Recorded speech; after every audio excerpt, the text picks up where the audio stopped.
Bienvenidos a su programa Bitácora Mexicana, este espacio de plena libertad de expresión, de debate y de reflexión de la televisión pública. Su amigo Porfirio Muñoz Ledo.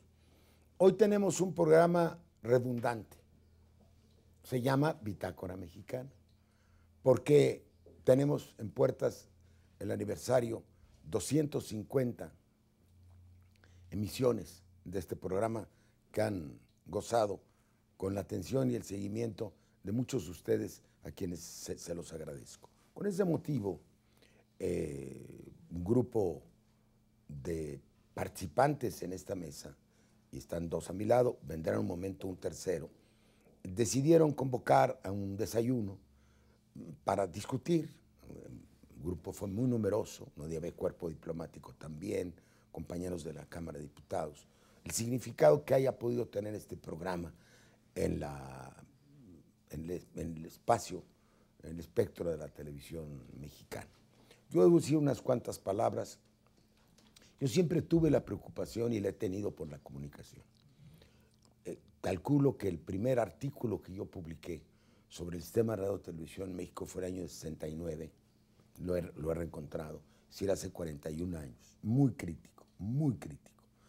Y después, en los distintos gobiernos en los que participé, siempre hice proyectos, hasta ahora que soy diputado, para la reforma de la radio y televisión en México. ¿Qué me condujo a hacer este programa? Bueno, yo tenía varios intentos, pero frustrados, como lo contará seguramente Virgilio Caballero cuando fui secretario de Educación Pública. Transformamos completamente el Canal 11 con este espíritu, con problemas dentro del propio gobierno, que decían que yo hacía oposición dentro del gobierno. Lo decía el secretario de Educación de Gobernación, el licenciado Reyes Heroles. Cuando dejé la Embajada de México en la Unión Europea, empecé a buscar en varias televisoras qué hacer. Un programa sobre los acontecimientos recientes en la Vida de México, con el que hizo José Boldenberg, o un programa de un formato de investigación de problemas nacionales. Y finalmente recibí la invitación a través de un muy buen amigo mío, que es Raúl Cremú, que promovió esta barra, este espacio en la televisión mexiquense, y traía yo la experiencia de Europa, en donde todas las campañas políticas, fundamentalmente, sobre todo si son para toda Europa, que están reglamentadas, son debates así. Se pone un tema, participan amas de casa o profesionistas o profesores o políticos. Hay una discusión de los problemas, se va al fondo, y eso no pasa en México sino muy rara vez. Y yo estoy muy contento de que haya tenido no solamente la atención pública, sino que además hayan venido personalidades tan eminentes y destacadas a este programa. Yo quiero presentar, ya ha estado en el programa, a Virgilio Caballero. Él es comunicador, él es antropólogo, él es maestro, y él ha trabajado en la televisión. Él fue jefe de noticias allá en Canal 11, armó varios sistemas de comunicación de los estados. Finalmente, cuando se creó el Canal del Congreso, él fue el primer director del Canal del Congreso. Y ahora está en una empresa muy importante de poder combinar la televisión digital con la televisión abierta. Virgilio, ¿qué impresión, qué juicio tienes sobre este programa? ¿Qué podías comentar? Que dijiste, por cierto, allá en el desayuno. Yo creo que Bitácora Mexicana es de los pocos lugares de la televisión, programas de la televisión, donde se puede discutir abiertamente la problemática del país. Es una pena que sean pocos los lugares, una gran pena, porque el periodismo mexicano no está a la altura de la crisis nacional en todos los aspectos de la vida del país. Hace falta la reflexión, el análisis, el debate, el dato duro, el intercambio de opiniones, que no se da. Hay programas, lo tengo que decir aquí en la televisión, que simulan hacer eso, pero que derivan... Son convencionales. Son convencionales. Como la lucha libre de la Arena México. Ya todo está planeado. Las maromas, yo te doy esta maroma y te volteo al revés, y tú te rebotas de la cuerda y haces como que me pegas, pero yo te pego, etcétera, ¿no? Todo esto es una simulación. Lo digo rápidamente, creo que la simulación es el gran problema psicológico de nuestro país. La simulación permea la vida cotidiana de todos nosotros y desde luego de los políticos y de la política. De manera que también esta simulación se da en la simulación del debate en la televisión o en la radio. Ya se sabe a dónde van a ir, a nutrir al poder, a ponerse de rodillas frente al poder, con una rodilla o con las dos, o haciendo nada más genuflexiones, pero ya se sabe que se está del lado del poder. ¿Cuál es el problema de fondo, Porfirio? Creo que en el debate y en la exposición de las ideas se asuma la responsabilidad de atender antes que nada los problemas de la gente. Y de desnudar la verdad. A partir de desnudar la verdad, atender las necesidades de la sociedad. ¿Quién requiere de la verdad? Sobre todo, los periodistas entre ellos para hacer como que la encuentran, no. De la verdad requiere la gente. Está necesitada de saber. Mucha gente no le tiene ya afortunadamente confianza a la televisión, a los políticos, porque no encuentra la verdad en su palabra. Eso es una cosa importante, la vinculación entre la política y la comunicación. Para ese tema le voy a dar la palabra a mi amiga Marta Naya. Ella es una periodista muy destacada, que fue jefe de información del periódico Excelsior, fue jefe de asuntos políticos en el periódico Universal, ha sido Premio Nacional de Periodismo y ha producido diversos libros. El último lo elogio siempre y lo pido que sea lectura obligatoria de los ciudadanos, que es un libro de entrevistas sobre 1988. ¿Qué pasó en ese año? Que es un año crucial para la historia de México. La segunda mitad del siglo pasado es el año más importante. Y yo le doy la palabra a Marta.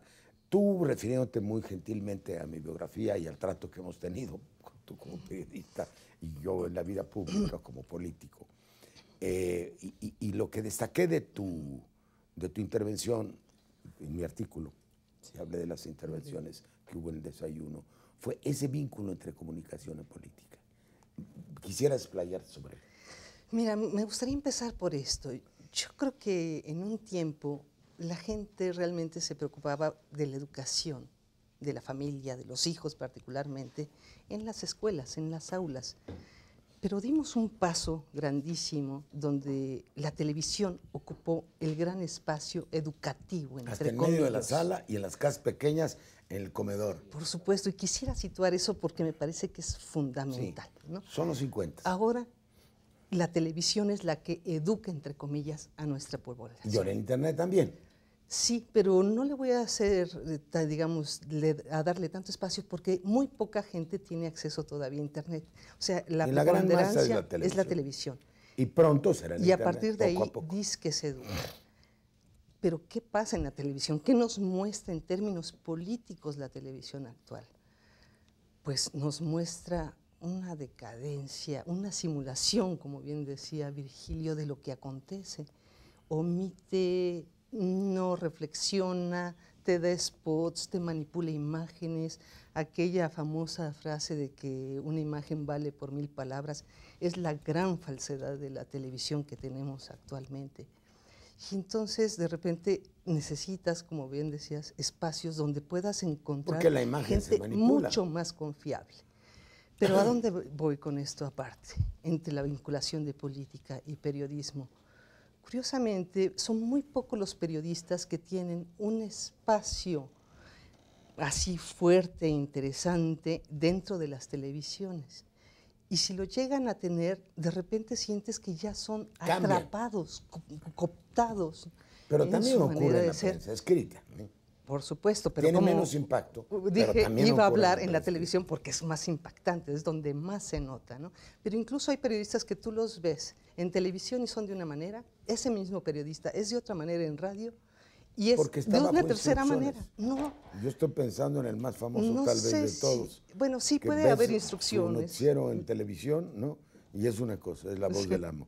Ves su programa de radio, que es magnífico, debo decir, y es agilísimo. Sí, agilísimo y mucho más periodístico. Y ves sus columnas y ahí es muy subjetivo, pero contundente. Así es. O sea, son formas de ser distintas. Están atrapados, están secuestrados. Sí. Y entonces hemos llegado a otro punto, a otro espacio, que es los políticos integrándose a las televisiones. Es decir, son ellos los que ahora nos hablan, nos dan noticias, cuando antes también eran académicos e intelectuales. Entonces yo lo que veo son distintos grupos, periodistas, intelectuales y políticos, yendo hacia la televisión y dándonos su verdad, sus versiones y demás. Me dedique profesionalmente a la comunicación.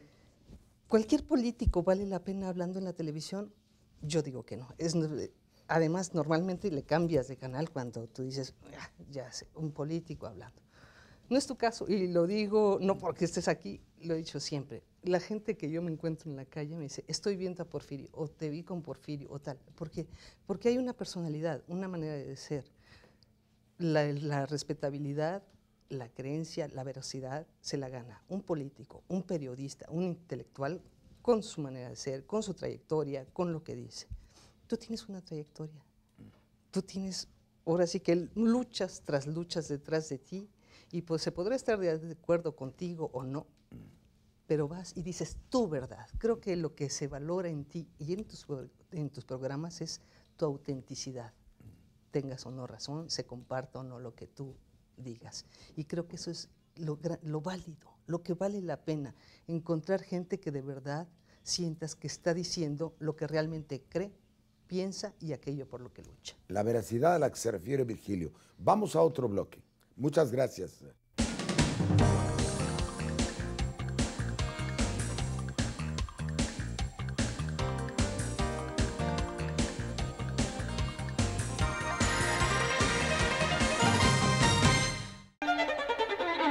Sin duda es un orgullo tener a un hombre que hoy cumple 250 programas y que reitera también el compromiso que ha tenido nuestra televisora con la comunicación, con la información, con la pluralidad, porque hoy vimos aquí a diversas personalidades de distintos ámbitos y un reconocimiento expreso por parte de él para seguir en esa ruta por México. Es un programa absolutamente abierto, en múltiples direcciones, plural y diverso. Y yo creo que eso lo convierte en el único programa en México de debate plural y que de alguna manera es absolutamente imparcial y no sesgado, como muchos de los que existen en México.